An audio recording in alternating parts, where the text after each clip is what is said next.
नमस्कार मित्रांनो, क्रिकेट कुझिन कारवा चॅनलवर आपलं स्वागत करतो। एजबेस्टनच्या बाहेरनं बोलतो आहे।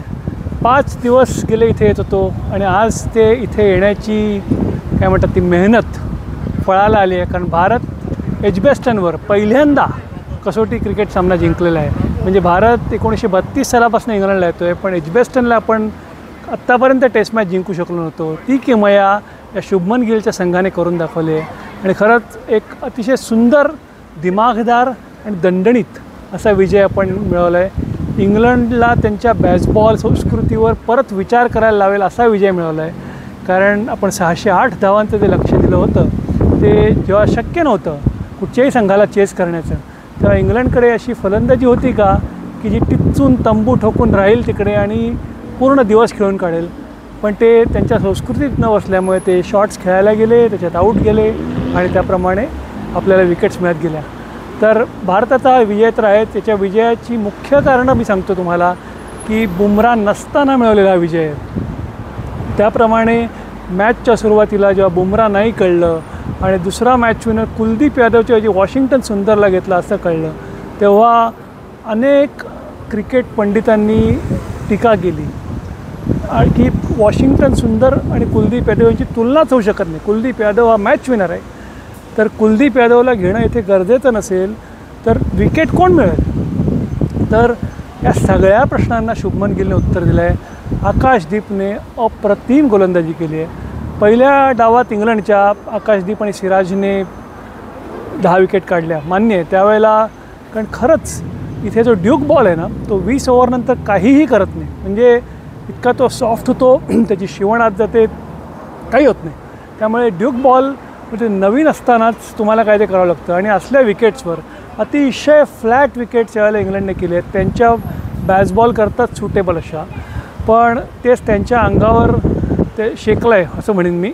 कारण या बॅसबॉल न खेळतासुद्धा एकंदरीत चौकार आणि षटकारांची संख्या बघितली तर भारताने इंग्लंडपेक्षा जास्ती मारलेले आहेत। मग त्यांनी सीमारेषा आत आणल्या, सगळं केलं, पण झालं काय, शुभमन गिलने अप्रतिम फलंदाजी केली, द्विशतक आणि 1.5 शतक।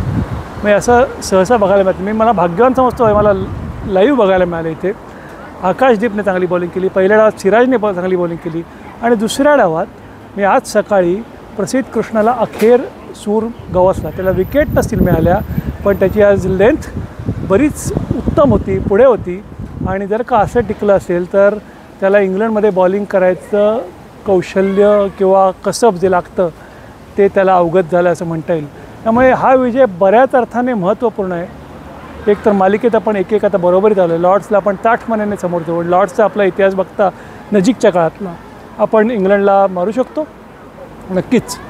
तर एकंदरीत आज सगळं छान झालं आहे। अर्थात सकाळी फार काय म्हणतात ते जीव टांगणीला लागला होता, कारण मी इथे आलो तेव्हा मला इथे बस स्टॉप आहे आणि इथे चालत यायचं अंतर जवळजवळ 5 मिनटाचं आहे, पण मला 25 मिनटं का लागली, कारण मी 20 मिनटं त्यातली एका बसस्टॉपच्या आडोशाला उभा होतो। इतका धो म्हणजे मुंबईतला जो आषाढाचा पाऊस असतो ना तसा पाऊस होता, इथे रस्त्यावर तळं साचलं होतं। मला वाटलं आज आपला विजय वाहून गेला, पण सुदैवाने बर्मिंगहॅमच्या मैदानाचं ड्रेनेज सिस्टीम हे आपल्या बँगलोरच्या चिन्नास्वामीसारखंच उत्तम आहे। त्यामुळे पाऊस फक्त थांबायची अपेक्षा होती, साधारण 12च्या सुमाराला पाऊस थांबला आणि नंतर 1 पाऊण तासात मॅच चालू झाली। अर्थात परत सांगतो, इंग्लंडला जर का टिच्चून खेळणारे फलंदाज असते तर कदाचित सामना ते वाचवू शकले असते।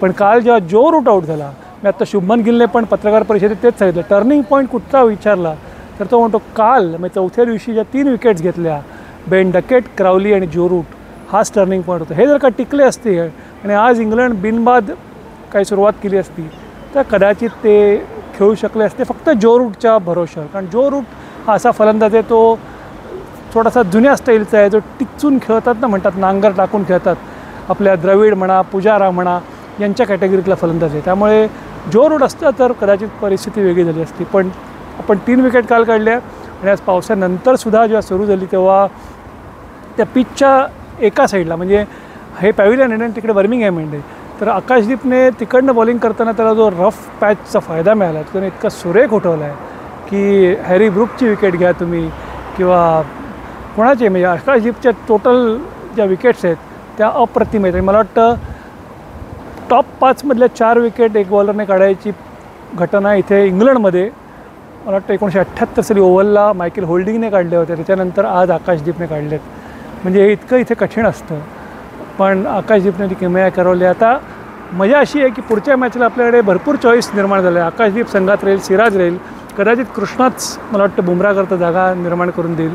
वॉशिंग्टन सुंदर राहील का कुलदीप येईल हे परत अनुत्तरित प्रश्न आहे. पण आजच्या घडीला भारताने इंग्लंडचा दणदणीत पराभव केला आहे आणि बर्मिंगहॅममधनं मी आता निरोप घेतो आहे, इंग्लंडला जातो आहे, लंडनला जातो आहे आणि एका अतिशय काय म्हणतात त्याच्या मस्त भावनेने मी या एजबेस्टनचा निरोप घेतो. एजबेस्टनला मी बऱ्याच वेळा आलो आहे, पण ते बरेचसारखे ICCचे मॅच होते. तर मित्रांनो, तुम्ही बघत राहा क्रिकेट कुझिन कारवा. आता आपण लंडनला जातो आहे. लंडनला लॉर्ड्सच्या आधी बऱ्याच ठिकाणी तुम्हाला फिरवीन. लंडन हे इतिहास आवडणारं शहर असेल तर तसं दुसरं शहर नाही. इतिहास आहे, संस्कृती आहे, खाद्यसंस्कृती आहे, सगळं आपण लंडनला बघू. तर बघत राहा क्रिकेट कुझिन कारवा. धन्यवाद.